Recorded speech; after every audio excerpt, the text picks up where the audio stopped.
Bonjour à vous, j'espère que vous êtes en pleine forme. Pour info, j'ai déjà tourné cette vidéo, mais j'ai oublié d'activer mon micro. Yes! Du coup, je la retourne. Voilà, c'est parti pour un tour. Mais vous en percevrez pas. Pour vous, c'est tout pareil. Voilà. Donc, bienvenue à vous. Aujourd'hui, on va parler d'un sujet qui me semble fondamental, qui est l'amour de soi. Donc, c'était une introduction assez rapide par rapport à ça, dans le sens où ça va être le premier épisode d'une série de vidéos concernant justement de comment apprendre à s'aimer, comment faire le premier pas vers soi. Ça vous parle? Je pense que dans cette vie, je ne connais personne qui est à 100% à l'aise avec ce sujet-là. On peut avoir des phases où on s'aime davantage, des phases où on s'aime moins, mais on n'est pas tout lisse et tout blanc sur ce sujet-là, et c'est une quête d'une vie, je pense. Déjà, on pourrait se poser la question de qu'est-ce que s'aimer. Alors vaste sujet, difficile à y répondre, je dirais, débute en blanc comme ça. Mais en tout cas, c'est cette quête, je dirais, d'apprendre à être plus tolérant et bienveillant envers soi-même. On n'est pas là dans une culture de l'ego, à se dire qu'on est super et au-dessus de l'humanité, mais plutôt dans cette recherche d'être des êtres perfectibles, qui soient tant et constamment dans une remise en question saine dans le sens où ça ne devient pas non plus une torture mentale, mais d'être plus équilibré et nuancé dans nos perceptions et dans nos actions. Je pense que c'est ça, s'aimer. Et lorsque on s'aime, et je dis pas du 100%, mais en tout cas bien au-delà de 50%, dirons-nous, lorsqu'on s'aime, je pense que c'est le début d'un travail où justement on va pouvoir enfin donner et diffuser de l'amour. Parce qu'avant ça, en fait, on peut pas être dans le don de l'amour. Vous comprenez bien, à un moment donné, si vous aimez pas vous-même, ça va être complicado pour aimer dans le reste du monde. Voilà. Et comme le monde part en cacahuète, je le dirai dans chaque vidéo, au cas où s'il y en a qui ont encore des doutes, qu'il est temps en fait de travailler pour le bien de l'humanité, je dirais. Et comme on n'a pas tous 1 milliard dans notre poche, 1 milliard de compétences pour guérir cette terre, je pense que ce serait le premier pas, c'est de se donner suffisamment d'amour, travailler suffisamment sur soi, qu'on rayonne autour de nous, que du coup on soit des cellules saines de cette terre en fait. Forcément dans nos réflexions, nos décisions, nos actions, tout ça seront le reflet en fait de la beauté, de la bonté qu'on aura dans nos cœurs. Comprenez que c'est notre responsabilité d'essayer et d'œuvrer à être perfectible. Mais du coup on va revenir au fait de comment apprendre à s'aimer davantage. Comment s'aimer quand on se sent nul comme une chaussette, même si c'est très utile les chaussettes. Se questionner déjà dans un premier lieu, comment vous pensez vous aimer? Genre 0 pas du tout, 100 étant à fond, en sachant que je ne crois pas aux extrêmes. Je pense pas qu'on se déteste à fond, totalement. Ça veut dire que là, vous faites pas d'efforts là. Faites pas d'efforts. Vous savez que vous êtes bon dans certains domaines, qu'il y a des trucs qui sont plutôt chouettes physiquement chez vous. Il y a peut-être beaucoup de choses qui vous dérangent, mais il y a quand même, objectivement, des petites choses qui vont bien. Toutes petites, même des microscopiques. Toutes petites comme ça, ok? Ça se trouve, vous savez très bien faire les pancakes. Et ça fait de vous quelqu'un de fabuleux. Ça se trouve, vous rangez très bien vos affaires. C'est possible aussi. Ça se trouve, vous avez des mignonnes petites taches de rousseur adorables sur vos joues. Ça se trouve, vous êtes très musclé du biceps. Peut-être pas du reste du corps. Et c'est déjà pas mal, parce qu'il y a des gens qui sont pas du tout musclés du tout. Ah, si on n'était pas du tout musclé, on tiendrait pas debout. Mais vous voyez ce que je veux dire. On a forcément des zones qu'on aime bien, qu'on les regarde peut-être pas assez, mais qu'on aime bien. Des compétences émotionnelles aussi, la capacité d'écoute, machin, etc. Je pourrais vous demander de faire une liste de 300 choses, ok? Donc on se calme, on commence déjà par une petite listouille, ok? Donc sur ce qu'on aime et ce qu'on aime moins. Donc déjà, objectivement, faire un petit état des lieux de ce que vous pensez rapidement. 0 à 100, comment vous vous estimez, vous aimez, et vous me répondez. Okay. Je veux que vous preniez conscience que votre regard, c'est-à-dire la perception que vous avez de vous-même, il est complètement naze, complètement nul, complètement à l'ouest, complètement... On sait pas ce qu'il fout là. Votre avis de vous-même, il est pas du tout objectif. Mais alors pas du tout. Il est complètement subjectif pour un tas de raisons qu'on va étayer dans cette vidéo. J'aimerais que vous questionniez sur le regard que vous avez sur vous-même. C'est-à-dire à quel point je suis juste dans ce que je perçois. Beaucoup, pas beaucoup. C'est-à-dire je peux me sentir... je peux ne pas m'aimer, mais je me rends compte que je suis pas très objective. Je sais pas comment je ne suis pas objective, mais encore, et c'est ok parce que ça va être le sujet de d'autres vidéos, d'affiner ça, mais plutôt prendre conscience que oui, je suis pas objective. Déjà, si vous êtes dans cette attitude-là, on est au top. Si vous êtes en mode genre, moi, je suis incroyable. Et en plus, je suis totalement objective. Ça aussi, ça n'existe pas. Je n'ai jamais vu d'être humain comme ça, ou alors ils ont un melon de ouf, et je ne vois pas ce qu'ils feraient sur cette vidéo. Mais voilà, vous m'avez compris, j'aimerais que vous vous questionniez sur votre capacité à vous percevoir correctement. À quel point vous êtes dans le juste. Et vous vous rendrez compte que vous n'êtes pas dans le juste. Et c'est ok, parce que c'est le cas de tout le monde en fait. Mais le fait de prendre conscience de ça va vous ramener à une certaine forme d'humilité vis-à-vis de la perception que vous avez de vous-même. Est-ce que c'est clair jusque-là? Je me demande si je suis pas trop blanche. C'est pas grave. Attendez. Je trouve que je suis phosphorescente et personne me le dit. Parce que là, je suis moins phosphorescente. Un peu moins. C'est ok aussi.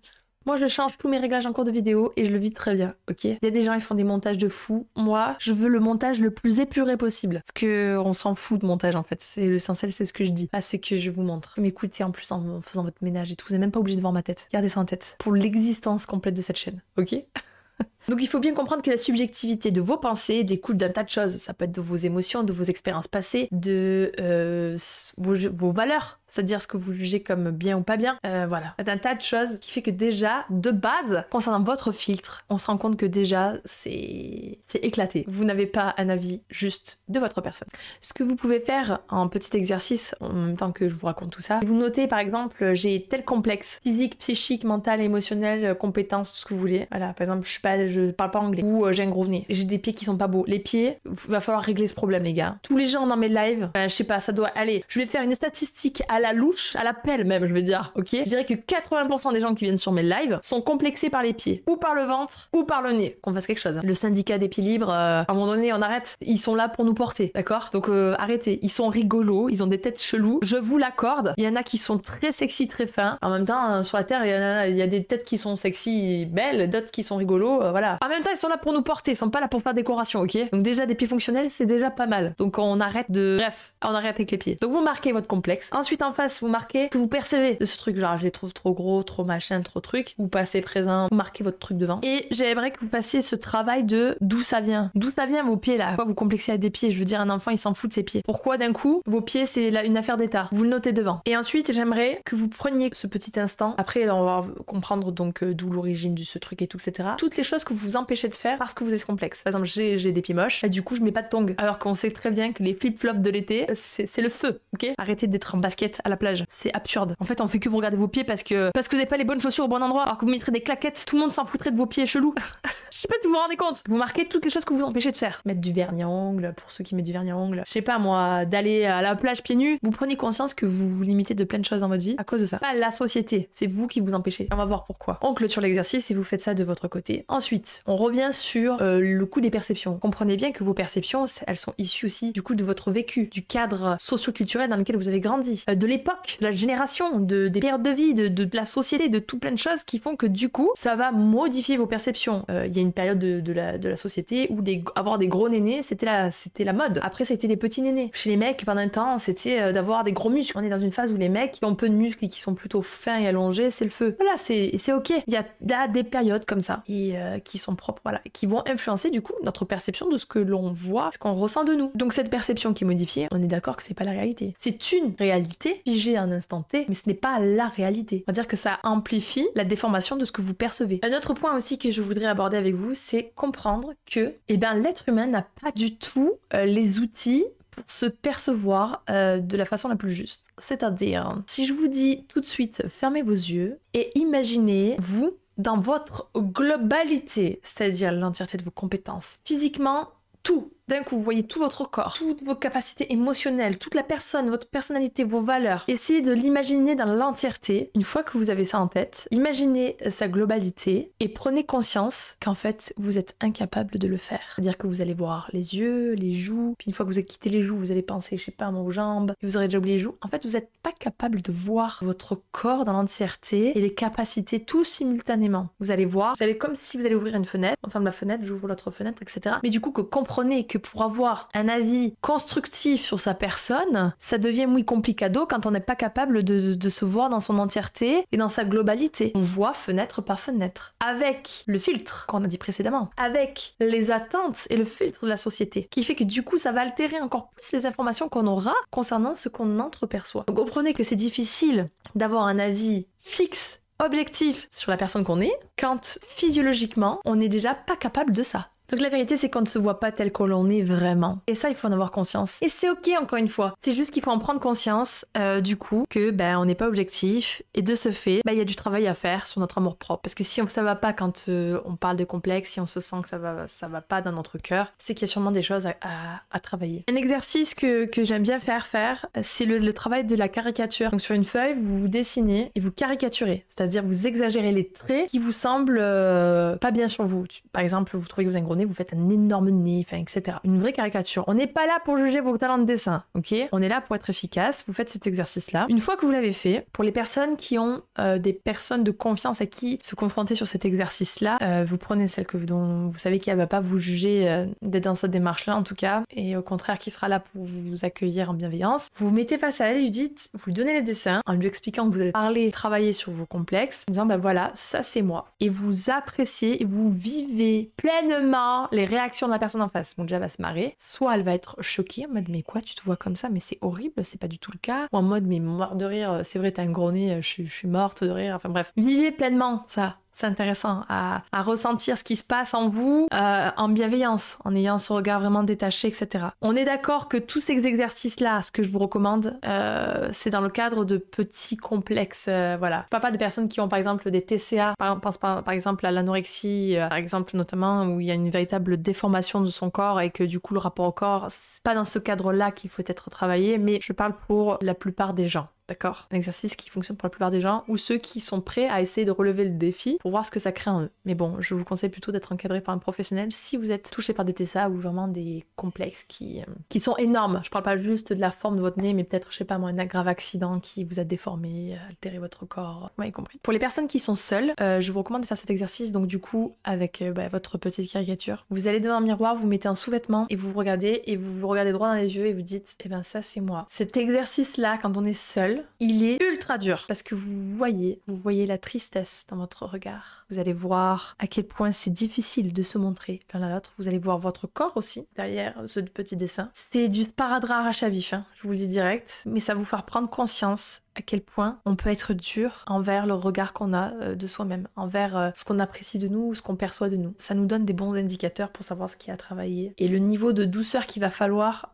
investir pour aller mieux. Je veux que vous travailliez votre bienveillance de façon comme si, vous savez, c'est cet exercice que je vous ai sûrement déjà parlé en live ou peut-être en vidéo, comme si vous vous voyez, alors soit vous enfant, soit votre propre enfant, soit votre meilleur ami, vraiment le meilleur ami. Et quand il dit je souffre, j'ai mal parce que je trouve que mon nez est affreux, comment vous l'accueillerez? Mais en fait, pas juste un nez déjà, ton nez est magnifique, je l'aime comme il est, ne le change surtout pas. Voyons ce qu'on peut faire si vraiment ça te bouffe trop la vie. Mais je serai là, quoi. Je serai toujours là pour toi et tu mérites d'être heureux, d'être aimé, de la douceur, quoi. Vous voyez ce rapport qu'on a là? En fait, il faut que vous le fassiez avec vous-même. Faut pas attendre que ça vienne de l'extérieur parce que ça vous remplira jamais assez. Mais ça doit venir de vous-même. Alors, je dis pas d'être à 100% in love avec soi-même parce que même moi, j'y arrive pas, ok? C'est normal, c'est normal. Si vous arrivez à être à 50% du temps, c'est déjà ça de gagner. Comprenez que deux mêmes personnes ayant le même vécu, les mêmes ressources financières, tout ce que vous voulez, etc., même expérience, etc., il y en a une qui se sent comme une merde et l'autre qui s'aime à 50%, ben celle qui se détestera à 100%, on est d'accord qu'elle va vivre une moins bonne vie, elle va être dépitée de sa vie comparée à celle qui s'aime moins 50% du temps. Donc déjà, si on arrive à 50% du temps à se sentir mieux dans ses pompes, les gars, c'est le pompon. On fait péter la bouteille de champagne. C'est le feu absolu. Donc c'est ça, vraiment dirons-nous, l'objectif à avoir, ce cap à garder, de s'apporter toujours un peu de douceur. Mon but quand j'ai créé ma chaîne Twitch ou ma chaîne YouTube, c'était ma façon à moi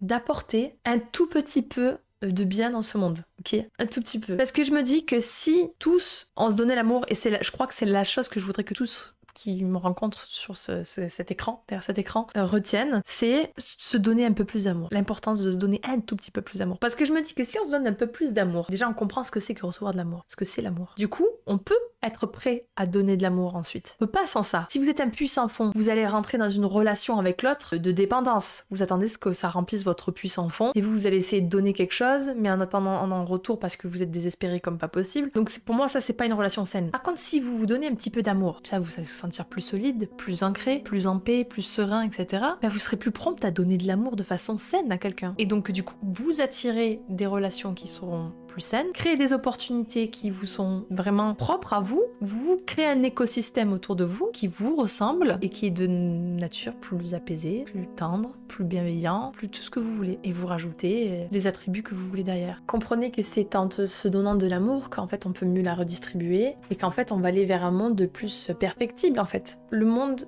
souffre, les gens souffrent. On est dans un monde qui n'a jamais été autant individualiste qu'aujourd'hui, selon moi en tout cas. Et je me dis, si on fait pas ce travail là dans notre champ, plutôt que d'aller chercher à vouloir changer le monde et les autres, c'est travailler sur soi. Quand on est un peu plus capable de se sentir mieux, bah forcément on va rayonner du positif autour de soi et ça va faire un petit peu écho. Et puis voilà, on va des petits bourgeons pouf pouf pouf qui vont éclore. Ça va être un beau champ de fleurs là, magnifique. Et pour moi, bah, je me dis, bah, j'ai envie de faire partie de ces cellules saines de la Terre en fait. Je me dis que ma vie n'aura pas été vaine dans ce monde, à me dire que j'essaye de cultiver comme je peux, avec les outils que je peux, bah, déjà un peu plus d'amour et de tolérance envers moi, donc envers les gens que j'aime, et donc forcément les gens autour de moi. Et eux-mêmes du coup sont peut-être touchés par ça, et du coup voudront faire rentrer dans cette démarche-là. Et du coup on va aller vers un monde, selon moi, qui, s'il est rempli plus d'amour, de tolérance, de bienveillance, de douceur, bah forcément c'est un monde qui tourne mieux, enfin selon moi. Et je pense que le monde a besoin cruellement d'être éduqué sur ça, d'où le fait que je fais toutes ces vidéos, et ça commence par apprendre à s'aimer. Et je sais qu'on nous apprend pas, et je sais que nos aïeux ont été des manches sur ça, et c'est pour ça que c'est important pour moi encore une fois de faire ce travail-là et de créer bah voilà, ce genre de vidéos en tout cas qui vont vous guider, vous amener à vous introspecter, à vous questionner sur ce qu'est l'amour profondément. J'espère que ça vous aura touché en tout cas. Donc l'idée à retenir de cette vidéo, bah, c'est qu'en fait notre façon de percevoir le monde est complètement altérée, que notre façon de nous percevoir nous-mêmes est forcément encore plus altérée par différents paramètres comme notre incapacité en tant qu'humain déjà de se voir objectivement dans notre globalité tout entière, par l'environnement, par la société, par les filtres qu'on a d'un regard complètement biaisé de nos expériences, de nos jugements de valeur, tellement de paramètres qui fait qu'on se juge mal et qu'on se perçoit mal en fait. Manque de travail sur soi, manque de considération, manque de remise en question. Parce que si vous dites non mais moi je suis sûre de ce que je suis, non mais en fait non, vous ne pouvez pas être sûr, vous pouvez pas être sûr. Et quand même vous vous détestez, il y a forcément des gens qui vous admirent sur d'autres points en fait. Donc il y a quelque chose à creuser là-dedans. La bonne nouvelle.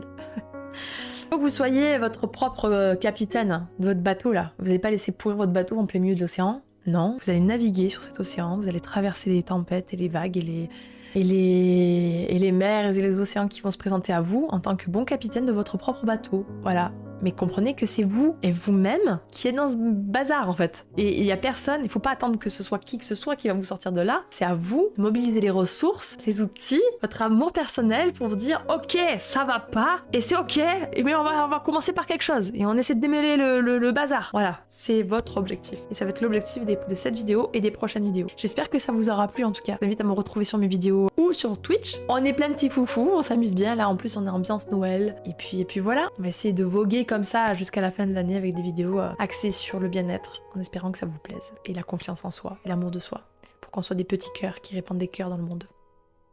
Qu'on se le dise, c'est un beau programme. Moi j'adore mon programme. Et ben, je vous souhaite de passer une bonne journée, gros cœur sur vous, et à très vite. Et pensez à partager cette vidéo, ok? Parce que y a forcément des gens dans votre vie qui s'aiment pas, ou qui ont besoin de travailler ça. Ne me dites pas nanana. Si vous partagez pas cette vidéo, c'est peut-être que mon travail c'est merdique. Ce qui est possible, ok? On n'est pas parfait. Mais je me dis que si, moi, tous ces outils dont je vous parle là, ça m'a aidé à moi, je pense que ça pourrait aider d'autres personnes. Peut-être, peut-être pas. On ne sait pas. Voilà. Donc pensez à partager cette vidéo. Des bisous.